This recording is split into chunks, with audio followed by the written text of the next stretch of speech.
Hello everyone.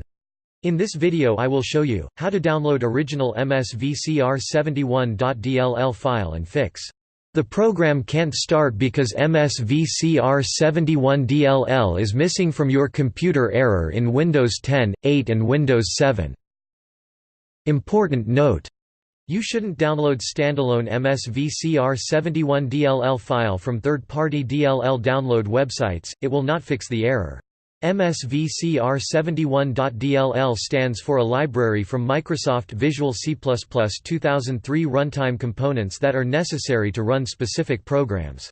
The file is usually located in System32 folder on your computer's hard drive.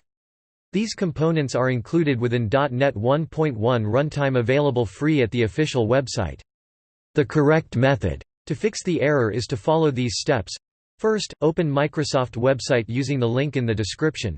Click Download button and install .NET Framework. When the installation is complete, restart your computer. msvcr71.dll is missing from your computer. Error is likely to be fixed after completing the above steps. If you still can't find msvcr71.dll in your System32 folder, navigate to C Windows Microsoft.NET Framework 1.1 folder and copy the file to your System32 and syswow64 folder. Good luck!